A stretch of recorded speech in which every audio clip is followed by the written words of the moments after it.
அன்பான உறவுகளே, ஐபிசி தமிழ் தொலைக்காட்சி நெஞ்சங்களே, சர்வதேசமெங்கும் இன்றைய ஆன்மீக சிந்தனையை செவிமடுக்கக்கூடிய அன்பு உள்ளங்களே, ஊடக கலைஞர்களே, எல்லோருக்கும் இனிய காலை வணக்கங்களை தெரிவித்து நல்ல ஆசிகளையும் கூறி அன்பு கலந்த நன்றிகளோடு வணக்கத்தை தெரிவித்து இன்றைய தினம் இந்த ஆன்மீக அர்த்தமுள்ள இந்து மதத்தின் பதமான சிந்தனைக்குள்ளே சிவனுக்கு உகந்தது சிவராத்திரி, அவன் தேவிக்கு உகந்தது நவராத்திரி என்ற பதத்தோடு 4/3/2019 சோமவாரத்திலே திங்கட்கிழமையிலே வரக்கூடிய சிவராத்திரி விரதத்தின் மகிமைகளை அர்த்தமுள்ள இந்து மதத்தின் தத்துவ கருத்துக்களோடு தரலாம் என்று எண்ணுகிறேன். வந்தே சம்புமாபதிம் சுரகுரும் வந்தே ஜெகத்காரணம் வந்தே பன்னகபூஷணம் மிருகதரம் வந்தே பசூனாம் பதிம் வந்தே சூர்யசுஷாங்கவன்னிநயனம் வந்தே முகுந்த பிரியம் வந்தே பக்தஜனாரஞ்சவரதரம் வந்தே சிவம் சங்கரம். சிவனுக்கு உகந்தது இந்த வேதமும் இந்த தியானமும். சிவராத்திரி என்று இந்து மக்களுக்கு ஒரு பெரிய வரப்பிரசாதமாக அமைந்திருப்பது இந்து மதங்களுக்குள்ளே இருக்கக்கூடிய காணபத்தியம், கௌமாரம், அங்கே முருகம், ஸ்கந்தம், விஷ்ணுமயம் என்று சொல்லக்கூடிய இந்த மத வார்க்கமாக அருமையான சிவராத்திரியை எல்லா மதத்தின் பிரிவுகளும் ஏற்று கைகோர்த்து வரவேற்று நிற்கின்றது. காரணம், சிவராத்திரி என்றால் ராத்திரியிலே வருகின்ற எல்லா ராத்திரிகளையும் விட விசேடமான ஒரு தன்மை கொண்டிருக்கின்றது. அன்பான உறவுகளே, சிவராத்திரி விரதம் என்றால் நாம் முதலிலே மனதிலே எல்லோரும் குழந்தையிலிருந்து பெரியோர் வரை சிந்தித்து கொள்வது நெத்திரை விழிப்பது, நெத்திரை முழிப்பு, நெத்திரை கொள்ளாது இருத்தல் என்று எல்லோர் மனதிலும் இருக்கின்றது. இரவு முழுக்க நெத்திரை விழித்திருக்க வேணுமே, இன்று சிவராத்திரி தான் என்று சொல்லுவார்கள். ஒரு கதை பேச்சு, ஒரு உதாரணத்திற்கு ஏதாவது வேலைகள் தொடர்ந்திருந்தால், வேலை முடியாவிட்டால், இரவு வேலைகள் என்றால் இன்று நல்ல சிவராத்திரி தான் என்று சொல்லுவார்கள். இது பேச்சு வழக்கிலே நமது சமுதாயத்துக்குள்ளே ஊன்றிவிட்ட ஒன்று. காரணம், நெத்திரை முழிப்பதென்பது நமக்கு அந்த விரதத்திலே பெரிய பொருளாக உள்வாங்கி அங்கே அது விழித்து நிற்கின்றது. விழிப்படைய வேண்டிய ராத்திரியை விழித்து நிற்கக்கூடிய உணர்வு தரக்கூடியது சிவராத்திரி விரதம். இந்த விரதம் சொல்லுகின்ற தன்மை என்ன, வரலாறு என்ன என்றெல்லாம் நாம் சிந்தித்து பார்க்க வேண்டும். ஒரு மனித வாழ்விலே நமக்கு மருத்துவத்தினூடாக விஞ்ஞானம், விஞ்ஞானத்தினூடாக ஓய்வு என்பது உறுதி செய்யப்பட்ட ஒன்று. ஓய்வில்லாமல் மனிதன் வாழ முடியாது. இந்த விஞ்ஞான உலகத்திலே யந்திர வாழ்விலே ஓடிக்கொண்டிருக்கின்றோம். எத்தனையோ வகையான வேலைப்பளுக்களுக்குள்ளே நாம் ஓய்வெடுப்பதென்பது கல்லுலே நாரிருப்பது போல. பலதரப்பட்ட மனிதர்களுக்கு பலதரப்பட்ட வேலைகளும் சுமைகளும் பளுக்களும் அங்கே கூடி நிற்கின்றன. ஒவ்வொருவருக்கு ஒவ்வொரு வேலை, ஒவ்வொரு கஷ்டம், ஒவ்வொரு துன்பம், ஒவ்வொரு வேதனை. இந்த வேலைகளுக்குள்ளே ஓய்வு என்பது அது முக்கியமான ஒன்று. ஓய்வு என்றால் என்ன? இருப்பது மட்டுமல்ல, சாப்பிடுவது மட்டுமல்ல, தண்ணீர் குடிப்பது மட்டுமல்ல. நெத்திரை, நாம் சயனம் என்று சொல்லக்கூடிய அருமையான அந்த நெத்திரையை அனுபவிப்பது ஒரு மனிதனுக்கு சிறப்பான ஒரு ஓய்வு. குழந்தையிலிருந்து பெரியோர் வரை குறிக்கப்பட்ட காலத்தை மருத்துவம் வகுத்து நிற்கின்றது. குழந்தைக்கு இத்தனை இரவு, இத்தனை மணித்தியாலம், வயோதிகர்களுக்கு இத்தனை மணித்தியாலம், நடுத்தரமானவர்களுக்கு இத்தனை மணித்தியாலம், இரவு வேலை செய்கின்றவர்களுக்கு இப்படி என்று சொல்லி இந்த நெத்திரைக்கு ஒரு வகையிலே ஒரு ஓய்வு மருத்துவம் கொடுத்து கொண்டிருக்கின்றது. இந்த சிவராத்திரி என்ன சொல்லுகின்றது? இந்த வருடம் தினந்தோறும் வருகின்ற ராத்திரியிலே ஒரு ராத்திரியை விழித்திருக்கக்கூடிய வரலாறு, சரித்திரம் படைத்தது சிவராத்திரி. இது எப்படி உருவாயிற்று? நன்றாக சிந்தித்து பார்க்க வேண்டும். இந்த சிவராத்திரி விரதம் இந்து மதம் என்ன சொல்லுகின்றது என்று பார்த்தால், இந்த மமதை, ஆணவம், நமக்குரிய கர்மம், நாம் செய்கின்ற மாயை, கர்மாக்களை எல்லாம் உதாரணத்திற்கு எத்தனையோ வரலாற்றை நாம் பார்க்கின்றோம். மாம்பழம் பெற்ற வரலாறு, அடிமுடி தேடிய அற்புத வரலாறு, பிரம்படி பெற்ற வரலாறு. இந்த வரலாற்றுகளுக்குள்ளே சரஸ்வதி சபசத்திலே நாம் பார்த்திருக்கின்றோம் நவராத்திரி விரத வழிபாடு. இவை எல்லாவற்றிற்குள்ளும் இல்லை சிவவிரதத்திலே சிவராத்திரி என்ன சொல்லுகின்றதென்றால், ஒரு அமைச்சிலே ஒரு மினிஸ்ட்ரி என்று சொல்லக்கூடிய ஒரு அமைச்சரவையிலே ஆங்காங்கே அவரவருக்கென்ற ஒரு உத்தியோகம் கொடுக்கப்படுகின்றது. அதே மாதிரி இந்த ஐந்தொழில்களுக்கு படைத்தல், காத்தல், அழித்தல், அருளல், மறைத்தல், இந்த ஐம்பெரும் தொழில்களுக்கு 5 அதிபதிகளை சிவன் படைத்திருக்கின்றார் என்று சொல்லி நமது இந்து மதம் வரலாற்று ரீதியாக சொல்லுகின்றது. படைத்தலை பிரம்மா செய்கின்றான், காத்தலை விஷ்ணு செய்கின்றான். இந்த 2 பேரும் தொழில்களுக்கு ஏற்பட்ட ஒரு போட்டி தான் ஒரு இரவு. போட்டி என்றால் என்ன? பரீட்சை, பரீட்சார்த்தம், நாம் அனுபவிப்பது, எதிர்நீச்சல் போடுவது, வெற்றி பெறுவது. வெற்றி பெறுவதென்றால் வெற்றி பெற ஒருவன் வேண்டுமாக இருந்தால் ஒருத்தன் தோல்வி எடுத்தாக வேண்டும். ஒரு நாட்டு ஜனாதிபதி தேர்தலுக்குரிய தேர்தல் போட்டியோ, எந்த விதமான விளையாட்டு போட்டியோ, அல்லது ஒரு பெரிய ஏதாவது ஒரு விளையாட்டு என்று வைத்துக்கொள்வோம். அந்த விளையாட்டிலே வெற்றி பெறுபவன் ஒருவன், தோல்வி பெறுபவன் ஒருவன். இது நியதி. சமத்துவமாக வருவது சில விதிமுறைகள். ஆனால் வெற்றி பெறுகின்ற பொழுது தோல்வியை பெறுபவனுக்குத்தான் முதலிலே அங்கே பாராட்டப்படுகின்றது. காரணம், தோல்வியை ஒப்புக்கொள்கின்ற தன்மை.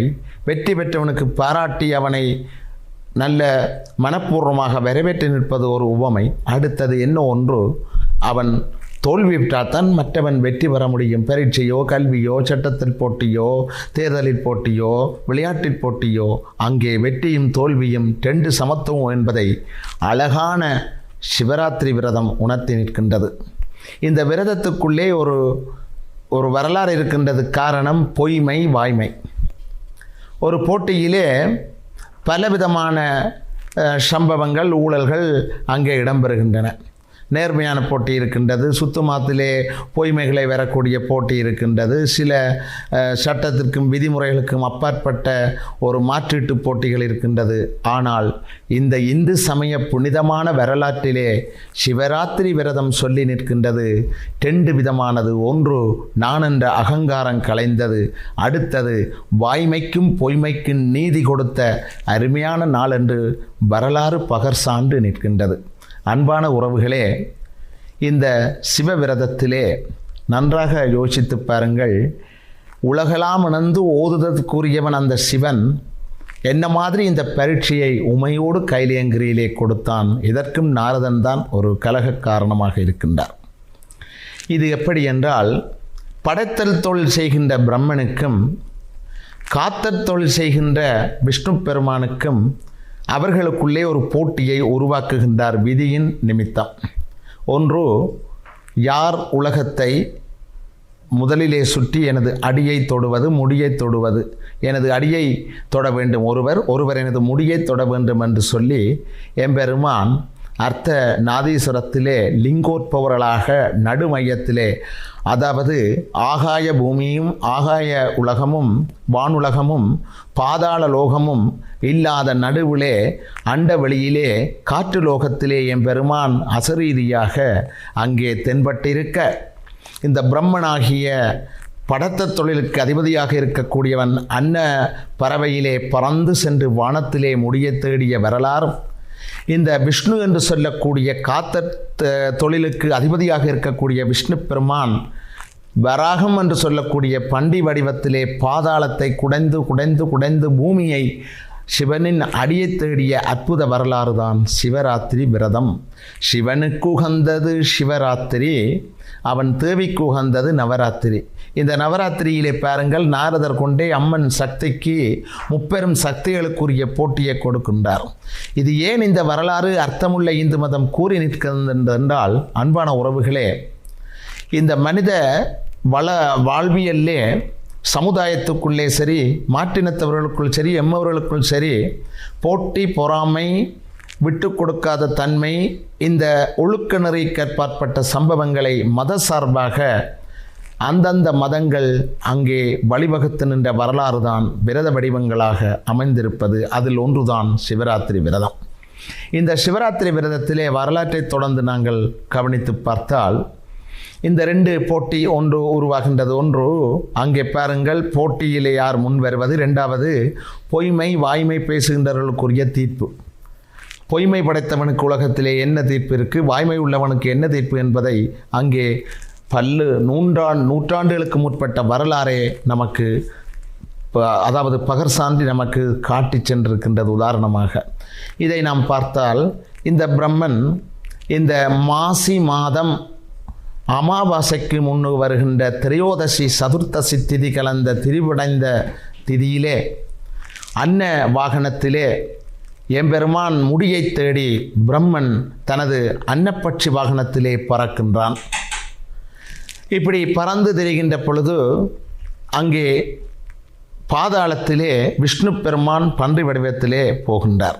அன்பான உறவுகளே, சிவராத்திரி விரதத்தின் புனிதமான இந்த தன்மையை நாம் சற்று இடைவேளை எடுத்து சிவராத்திரி விரதத்தின் மிகுதி விவரமான தன்மைகளை நாம் அர்த்தமுள்ள இந்து மதத்தின் ஊடாக ஆய்வு செய்வோம் என்று சொல்லி வேண்டி சற்று இடைவேளை தந்து நீங்கள் ஓய்வெடுத்து வருமாறு அன்பாக வேண்டி கரங்கூப்பி விடைபெற்றுக் கொள்கின்றேன்.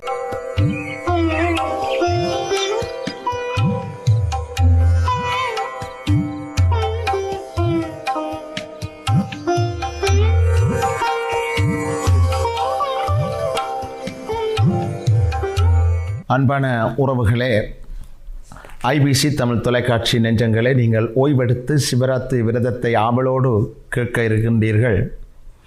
இந்த அற்புதமான விரதம் உண்மையிலேயே இந்து மதத்தின் விரதங்கள், ஏகப்பட்ட விரதங்களுக்குள்ளே சிவராத்திரி விரதத்தை முதலாவது விரதமாக ஆதியும் அந்தமும் இல்லாத அற்புத பெருமானாகிய சிவனுக்கு வகுத்திருக்கின்றார்கள். இதனால்தான் இந்த சிவராத்திரி ஒரு தினத்திலே இரவு விழித்து வருகின்றது. இந்த விரதத்தின் வரலாற்றை நாம் தொடர்ந்து சென்று ஆய்வு செய்வோம். இந்த பிரம்மன் வானத்திலே அன்ன வடிவத்திலே பறந்து செல்லுகின்றான். சூரிய அஸ்தமனத்திலே, அமாவாசை அபரபட்சத்திலே, சதுர்த்தசி திரையோதசி கூடிய திதி சங்கமித்த அந்த அமாவாசை முன்னுக்கு வருகின்ற இரவிலே ஒரு சூரிய அஸ்தமனத்தில் புறப்பட்ட பிரம்மன் 1 மணி நேரம், 2 மணி நேரம், 3 மணி நேரம் நடுநிசி வரை வானத்தை தேடி போகின்றான். விஷ்ணுவோ பாதத்தை தொடும் தனது அன்பான கட்டளையை ஏற்று வராகம் என்று சொல்லக்கூடியது பன்றி. உங்களுக்கு தெரியும், இந்த விலங்கினங்களுக்குள்ளே பூமியை பாதாளத்தை தோண்டி கிழங்கினங்களை சாப்பிட்டு வாழ்வது பன்றி. இந்த பன்றி அங்கே பாதாளத்தை குடைந்து தன்னால் முழு சக்திகளையும் பிரயோகித்து அப்படியே பாதாளத்தின் நடுநிசி வரை, பாதாளத்தின் ஒரு பாதாளம் மட்டுமில்லை, அத்தனை பாதாளங்கள், கற்பாறை, மண்பாறை, மணல் பாதை, முற்பாறை எல்லாம் தாண்டி விஷ்ணுவோ சிவனின் அடியை தேடி சென்று கொண்டிருக்கின்றார். நடுநிசி ஆகின்றது, 12 மணி. ஒரு இரவு தான் பரீட்சை. அடுத்த நாள் சூரியோதயத்திற்குள் பரீட்சை முடிய வேண்டும். பிரம்மன் ஒரு ராஜதந்திரமாக, சில நெறித்தந்திரத்தில் சில அரசியல் தந்திரங்களை கையாளுமா போல சிவன் என்ன செய்தார், 2 பேரும் போட்டியை கொடுத்துவிட்டு போட்டிக்குள்ளே ஒரு எறியிலே 2 மாங்காய் மாதிரி வாய்மையையும் பொய்மையையும் பரீட்சிக்கின்றார். பொய்மை வாய்மை என்பது உலகிலே முக்கியமான ஒன்று. பொய்மை இல்லாதோர் இல்லை, வாய்மை இல்லாதோர் குறைவு. ஆனால் இதை உலகத்திற்கு எடுத்துக்காட்டுவதற்காக என்ன செய்கின்றான், பிரம்மன் கபடம் உள்ளவன் தெரியும் அவருக்கு. படைத்தல் தொழிலிலே அவனது ராஜதந்திரம். தனது சிரசிலே இருந்த தாளம்பூவை சரித்து விழப்பண்ணுகின்றார். பூமியை நோக்கி வருகின்றது. அந்த பூமியை நோக்கி வருகின்ற பொழுது பிரம்மனின் கையில் அந்த தாளம்பூ உட்கார்ந்து கொள்ளுகிறது, விழுந்து விடுகின்றது. அது தந்திரத்திலே உபாய தந்திரம் என்று சொல்லக்கூடிய சிவனின் உமையின் ஒரு பரீட்சை. தாளம்பூவை கண்ட பிரம்மனோ பெருமிதம் கொண்டு சந்தோஷித்து திரும்பி சிவனிடம் கூறுகின்றார். நடுநிசி திரும்பி கிட்டத்தட்ட நன்றாக சிந்தித்து பாருங்கள் அன்பான உறவுகளே. இந்த சிவராத்திரி விரதத்தின் வரலாற்றை சொல்லி நான் இந்த 10 நிமிட இடைவெளிக்குள் மிகுதி விரதத்தின் தன்மைகளை தருகின்றேன். லிங்கோத்பவ முகூர்த்தம் ஒன்று, ஒரு முகூர்த்தம் இருக்கின்றது சிவராத்திரியிலே. அந்த சிவராத்திரி முகூர்த்தத்திலே 4 சாமங்கள் பூஜை வைக்கின்றார்கள். 4 விதமான பிரசாதம், 4 விதமான பூக்கள், 4 விதமான அபிஷேகப் பொருட்கள், 4 விதமான அலங்காரங்கள். 4வது சாமத்திலே தீர்த்தமாடி மக்களுக்கு அன்னதானம் கொடுத்து விரதத்தை முடிக்கின்றார்கள். விரத வரலாறு. இந்த லிங்கோத்பவ காலம் என்று சொல்லுகின்றது. அந்த தாளம்பூவை கண்டு எம்பெருமான் அடிமுடி தெரியாமல் நின்று பொச்சாட்சி சொன்ன நேரம் லிங்கோத்பவ முகூர்த்தம். இந்த பாதாளம் சென்ற விஷ்ணுவோ பன்றி வடிவத்திலே களைத்து திளைத்து திணறி வந்து தோல்வியை ஒப்புக்கொள்ளுகின்றார். உனது பாதத்தை நான் தொட முடியவில்லை, காணவில்லை என்று ஒப்புக்கொண்டுகின்றார். பிரம்மன் பொச்சாட்சியோடு தாளம்பூவின் ஆதாரத்தோடு வருகின்றார். உடனே இந்த 1:30 மணிக்கு பிற்பாடு 1ஆம் சாமம், 2ஆம் சாமம், 3ஆம் சாமம், 4ஆம் சாமம் என்று 4 சாம பூஜைகள் செய்கின்றார்கள். அந்த 4 சாமத்திலே 1வது 2வது பரீட்சை, 3வது தீர்ப்பு, 4வது அவர்களுக்குரிய தீர்ப்புக்கு உரிய பிராயச்சித்தம். இந்த வழியிலே தான் இந்த சிவராத்திரி லிங்கோத்பவம் என்று சொல்லக்கூடிய நேரத்திலே அங்கே என்ன நடக்கின்றது என்றால், உடனே சிவனும் உமையும் கொடுத்த தீர்ப்பு சிவராத்திரி விரதத்தின் மகிமையை அப்படியே அருமையாக அழகாக இன்று வரை அது அப்படியே அருளை தரக்கூடிய வாய்ப்பை தந்திருக்கின்றது. என்ன சொல்லுகின்றார் என்றால், தீர்மானம்: முடியை காணாத பிரம்மன் பொய்மையோடு பொய்ச்சாட்சியோடு தாளம்பூவோடு வந்தபடியினால் சர்வதேசமெங்கும் 7 உலகத்திலும் உனக்கு கோவில் என்று ஒன்று இல்லை, ஆலயம் தாளம்பூ பூசைக்கு எடுப்பதில்லை. இன்று வரை கை கொண்டுகின்றார்கள். எத்தனையோ சந்ததிக்கு, எத்தனையோ ஜெனரேஷன், எத்தனையோ வம்சாவளிக்கு இந்த நூற்றாண்டு காலமாக இது கையாண்டப்பட்டு வருகின்றது. தாளம்பூ இருக்கின்ற இடம் நாகபாம்பு, நல்ல பாம்பு குடியிருக்கின்ற சிவனின் அணிகலன் வாகனத்தில் ஒன்றாகிய நல்ல பாம்பு, அங்கே கொடிய விஷத்தோடு இருக்கின்ற இருப்பிடம் தாளம்பூ. அருமையான வாசம் கொண்டது. 1வது மகிமையும் புனிதமும் வாசமும் கொண்ட தாளம்பூ பூசைக்கு உபயோகிக்காத ஒரு சாபத்தை கொடுக்கின்றார் சிவன். இது அர்த்தமுள்ள இந்து மதம் கூறி நிற்கின்றது. அந்த தாளம்பூ இன்று வரை நீங்கள் பாருங்கள், ஆலயத்திலே விபூதிக்கு போடுவார்கள். தாளம்பூவிலே சென்றென்று சொல்லக்கூடிய பர்ஃப்யூம், அதாவது வாசனை திரவியத்தை செய்வார்கள். ஆனால் பூஜைக்கு கொண்டு வர மாட்டார்கள். பிரம்மனுக்கென்று ஒரு கோயில் இருக்கின்றதா? இல்லை. பஞ்சகோஷ்டம் என்று சொல்லக்கூடிய சிவாலயங்களிலும் சரி, ஏனைய ஆலயங்களிலும் சரி, கோமிகை அந்த தீர்த்தத்வாரத்திலே அங்கே எம்பெருமானது அபிஷேகப் பொருட்கள் போகின்ற பாதையிலே அங்கே அந்த அதாவது வடக்கு புறத்திலே ஒரு ஆலயம் ஒன்று மடாலயமாக அமைத்து பிரம்மனை வைத்திருக்கின்றார்கள். தனி ஆலயம் இல்லை. இது இன்று வரை இந்த சிவராத்திரி விரதம் சொல்லி நிற்கின்றது. விஷ்ணுவோ காத்தற் கடவுளாகிய விஷ்ணு பெருமானுக்கு உலகத்திலே எக்கச்சக்கமான ஏகப்பட்ட ஆலயங்கள், வழிபாடுகள், முறைமைகள், அவருக்குரிய புஷ்பங்கள், துளசி. இது நாமல்ல, நம்மவர்களல்ல, முன்னோர்கள் நாம் கல்தோன்றி மண்தோன்றா காலத்திலே கொடுக்கப்பட்ட தீர்ப்புத்தான் சிவராத்திரி விரதம். இந்த சிவராத்திரி விரதத்துக்குள்ளே இன்னொரு தன்மை இருக்கின்றது. என்னவென்றால், இந்த நெத்திரை விழித்தல். ஏன் நாங்கள் நெத்திரை விழிக்க வேண்டும், துயில் விழிக்க வேண்டும்? நல்ல ஒரு உதாரணம் இருக்கின்றது. என்னவென்றால், சாப்பிடாமல் விரதம் இருக்கின்றோம். அது ஒரு வகை விரதம். அன்பு நொந்து அன்பை பெறுவது. உபவாசம், இறைவனுக்கு அருகிலிருந்து வசித்து உபவாசத்திலே விரதத்தை பெற்றுக்கொள்வது. ஆனால் நெத்திரை முழிப்பு என்று சொல்லுவார்கள். அது இலக்கணத்தில் இல்லை, விழிப்பு. கண்ணோடு கண் தூங்காமல் விழித்திருந்தால் அது ஒரு விரதம். அதற்கு என்ன பெயர் என்றால், அந்த சிவராத்திரியிலே வருகின்ற விழித்திருக்கக்கூடிய விழிப்பான விரதம். அந்த விரதத்திலே என்ன இருக்கின்றது என்றால், அந்த விழிப்பை, நெத்திரை முழிப்பதை நாம் சுவாரஸ்யமாக தெய்வீக புனித சிந்தனையோடு அனுபவிக்க வேண்டும் என்றுதான் சிவராத்திரி விரதம் சொல்லுகின்றது.